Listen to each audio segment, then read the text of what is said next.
good morning. Excited to be here with my friend and colleague, Steve Van Valin. Hi, Steve. How are you? Good. How are you, Melanie? I am good. Thank you. So excited to talk a little bit today. And actually, I learned a really cool phrase from you, which was we talked about don't bury the headline, which cracked me up. And you said that you learned that from Chip and Dan Heath from their book, Made to Stick. And I hadn't heard of that before, but I loved it. Yeah, it's so important for all of us working on messaging, whether we're, HR leaders or consultants or parents trying to get it across to our kids. Like, what's the headline, in this Right. AED world that we live in? Like, give me the number one thing first, and I can digest that.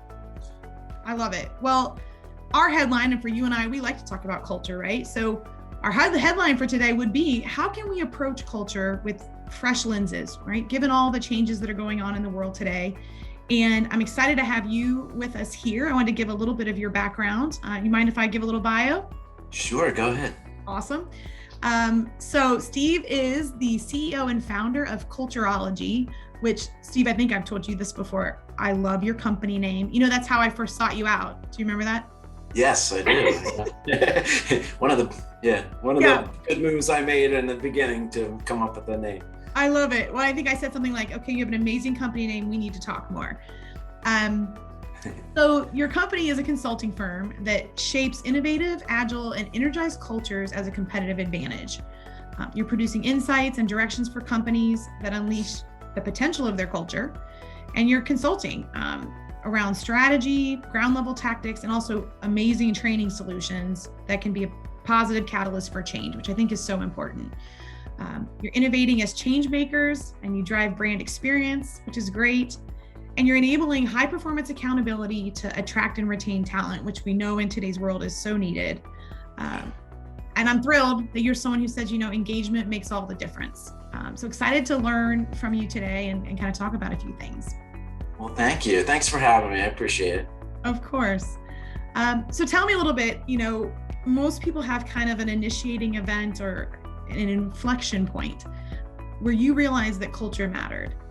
How did you get into this culture stuff? Tell us about your inflection point. I bet a lot of us have had similar experience to me, realizing that in one environment, I could be a really high performer. I mean, people look at you and they go, wow, high potential, and you're feeling great. You're knocking it out of the park. You're doing good work. You enjoy your relationships with your boss and your colleagues. And then maybe they've had the other opposite experience where you ever feel sick to your stomach putting your keys in the ignition of the car to get to work. So I had sort of midway in my career an experience of going from this ideal environment where I was a super high performer, and it allowed me to get this really cool job that I went into, and I didn't do my homework on what the culture was like and the relationship that I'd have with my boss. And long story short, it was toxic. And I realized, even though I'm sort of the same person with blood coursing through my veins, same brain power, same IQ, same maybe emotional intelligence level, how could one scenario bring out the best in me and the other put kryptonite in my back pocket, where I started doubting myself and losing my confidence and everything else. And I realized it was the environment, and I had something to do with that too. I had my own accountability. So I had an opportunity to go back to QVC for the second time. QVC, the big gigantic shopping network. I'd been there the first time in sales and marketing, and they were in this process of re-engaging on their culture, and they were looking for people to come in and help lead that process.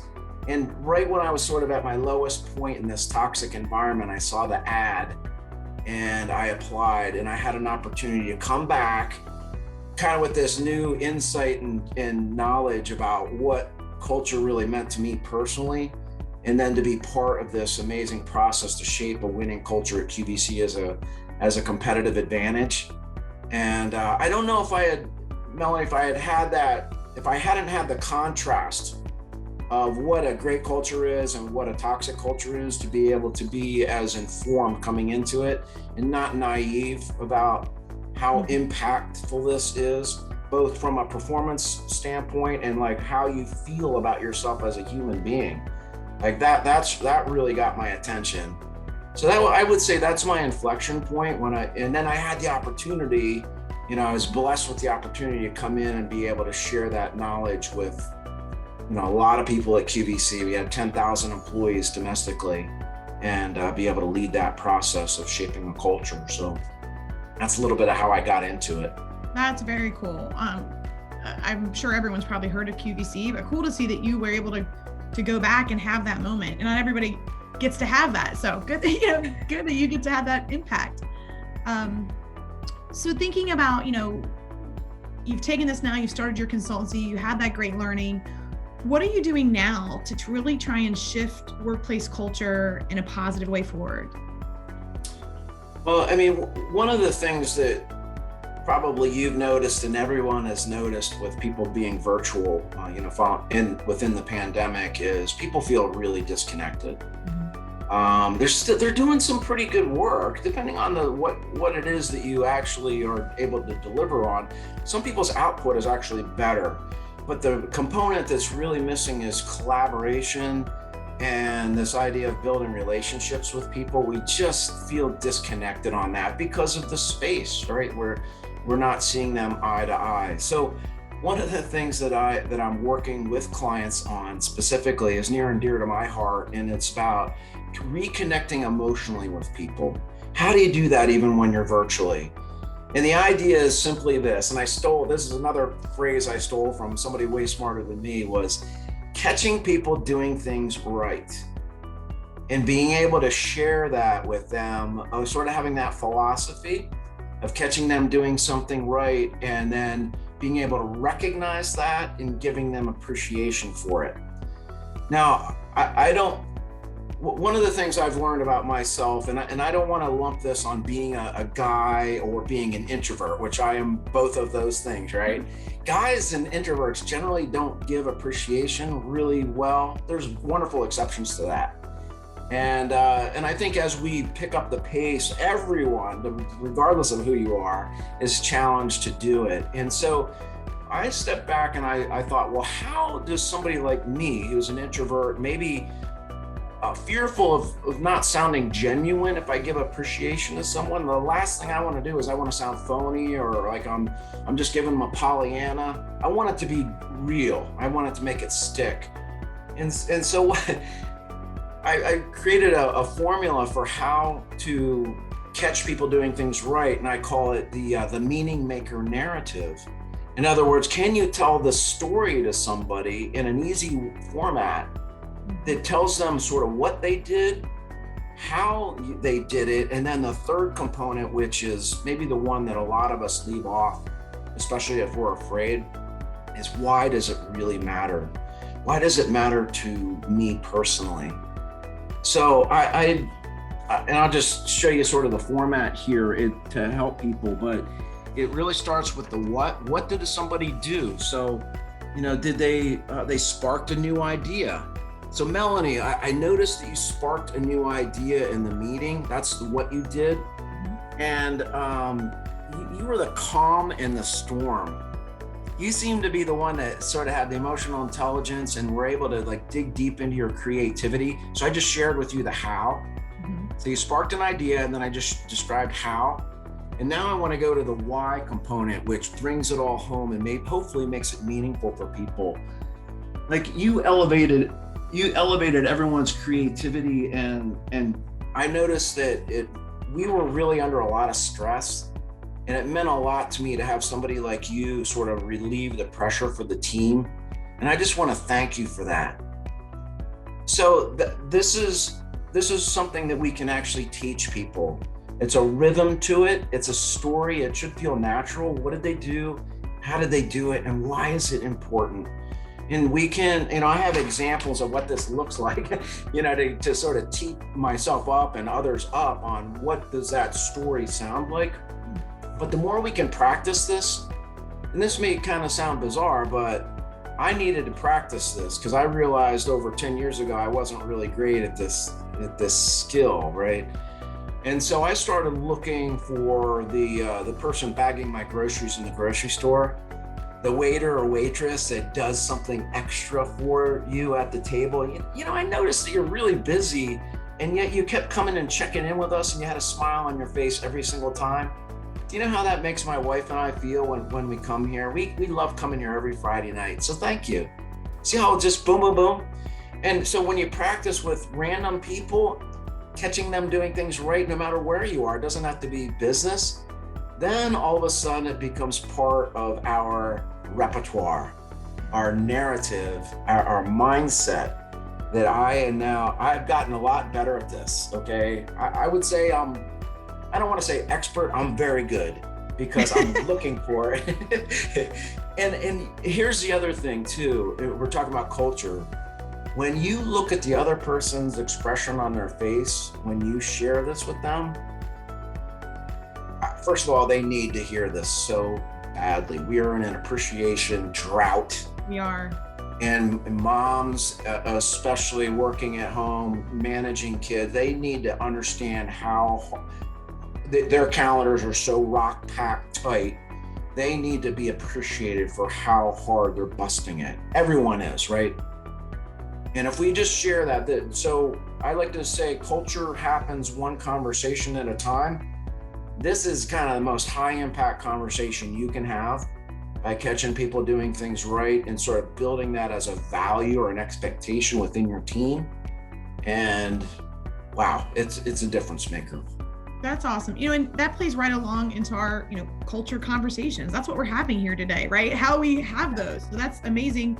And you're talking about flexing that introvert muscle, right? That meaningful appreciation, and how when you do it repeatedly, it's a learned skill, but you need someone to show you how to do it. So that's an amazing model. I really like that, Steve. Thank you. Yeah, you're welcome. Yeah. So thinking of another, kind of take us down another different path. If you could think of kind of one of the best people you've ever met, and so someone probably comes to mind. What are some of the behaviors that really made that person stand out to you, and that might have even made you a better person? Yeah. Just knowing them. Can I give you two really quickly? Oh, sure. We want to hear it. Yeah. Cheating. I'll go with two. There's no rule. Has more than one, hopefully. There's no rule. Well, the first time I was at QVC, remember that fantastic environment that I was describing, where I was like, I thought of myself as a high performer, and I was a high performer. I was like self-fulfilling prophecy. It was because I had this phenomenal boss. His name was Terry Harmon. And he would come into my cube every day, you know, in the late afternoon, you know, when you have those doldrums and you need another, you know, cookie or a bag of chips or something. He would come into my cube and say, Valin, where are we hung up? And he would put his feet up on the desk, which we don't do anymore. But it was the best example of somebody who, he wasn't saying, what are you doing wrong, or where are we hung up? In other words, how can I help you on something that you're frustrated with? And it was, talk about a repeatable thing, right? He would do it almost every day. And I loved this feeling of advocacy from him. I would run through a wall for Terry because I knew I could look in his eyes. This is where we crossed the line on this. I could look in his eyes and know for sure, without question, that he was my advocate, that my success was his success, and that he recognized that, and he wanted to do everything he could to create the conditions for me to be successful. And I mean, he was my model example. He didn't go to, you know, advanced school on leadership. That was just kind of the way he was wired, and it was so impressive. And he did it repeatedly, right? Because I mean, you said it was something he did almost daily, and you knew that you mattered, because it wasn't once in a blue moon when it came across his mind. I think he did it a lot, right? Repeated advocacy of what are you, you know, what are we hung up on? Yeah, almost every day. Valin, and he had that little inflection. Valin, where are we hung up? So, and he was from Ohio, by the way. So, I like him even more. So he went to Ohio University.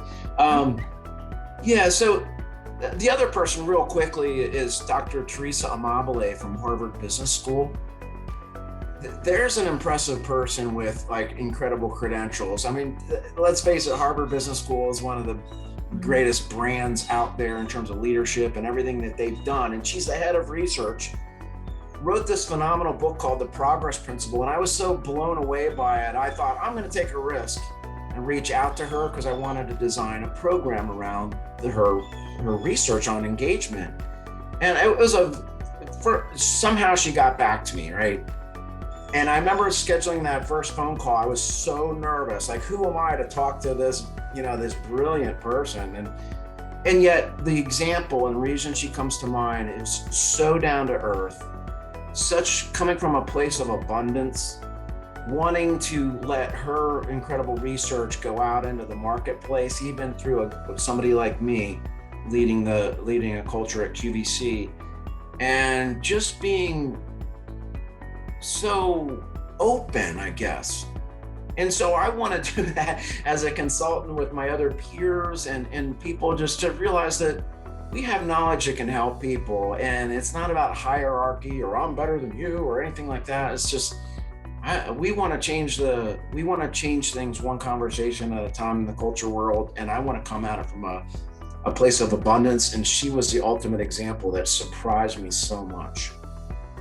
I'm proud of you for asking the question, right? Just a lot of times we get 0% of the chances we don't take, right? So even when you said, I'd love to create this, worst thing she was going to say is no, right? Which, or who are you? What school did you graduate from? What are your degrees? Like none of that. Yeah. And she became kind of a mentor in these things that she delivered. I know I had learned about the progress principle from talking with you in the past, and I love it. But it tells a lot about your own abilities and, your own keys to success, things that are making you successful in your own right. So that's a cool story. Yeah, it's a stretch of the zone of comfort on being an introvert again, right? I remember hesitating and thinking, I shouldn't bother, or, what am I going to say? And so my lesson to me is I got to stretch my zone of comfort on all these things. Yeah. All right. Well, that's great. So we're talking about all these, elements of culture, and how do you think that in today's world, leaders can really take action, right? So put some tangible, whatever tactics to ensure that their culture matters. If you could just kind of give where the rubber meets the road, not pie in the sky, give us some thoughts around that. I'd love to hear it. Yeah. And these probably what I'll recommend here in a second are things that would have been true pre-pandemic, but they're probably extra turbocharged, as we move through it. The number one thing is how are you as a leader clarifying the expectations of what it's like to work here? When I think about culture, it's really that band between, if you can picture dotted lines here, the things below the dotted line are things that are not acceptable and not wanted and have no productivity whatsoever. The things in the middle band are things that you do expect from people and lead to high performance and make things happen that are really good and build relationships, right? What is that about your culture within that middle band? Now, all of us have an upper band too, which is maybe the aspirational things of wow, here's where we are now, but where could we go? What would be the new behaviors that we would want to add to this culture to take us to the next level? What is it post-pandemic that we're trying to achieve? So going back to the headline is, can we clarify the expectations for what's in this band behaviorally and the things that are necessary now going forward? If you can clarify that, have a truth-telling session on what it looks like with people, what doesn't it look like? Catch people doing things right, so you're reinforcing those items that are within your culture. How would people know within a culture, what is the culture if they're not catching them doing things right? That's how it forms, back to the earlier idea of catching people doing things right.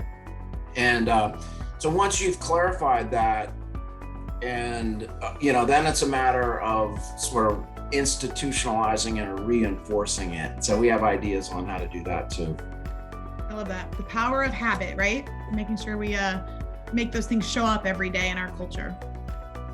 Yeah, and have those honest planet discussions with people about what those expectations are. Okay. And then, you know, for us as leaders to be able to ask the ultimate questions, like, you know, how can I influence that more in my role? Like, what could I do to bring that out more in you and the team? Like, sort of treat it like a brainstorming session and be willing to listen to what people have to say. And by the way, a lot of people won't give you the honest answer at first, right? Because they're trying to figure out, do you mean this? Like, is this a test? But if you keep asking consistently, like, what can I do? How can I support you? What are the things that would make a difference for you and the team? Then they take it seriously again. Wow, they're going to keep asking me, and it gets more and more honest, more and more genuine along the way. So that's probably where I would start, and you know, to help shape the culture that you want right now going forward. I like it. Well, you know, Steve, you and I could probably talk all day, and for the sake of time, we're not going to do that, right? But the good news to anyone who's listening, I know you've so graciously agreed to have a live discussion with us. You're going to be a guest, right, on our monthly Conscious Culture Roundtable, which will be coming up in a few weeks. So we're excited to, if anyone wants to have a live conversation, that's the time to make it happen.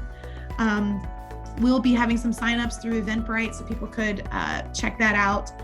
And I really just want to say thanks, Steve. I really appreciate you sharing your wisdom with us. Excited to continue to learn and be partners and help each other, you know, make culture a priority. Thank you so much for joining us today.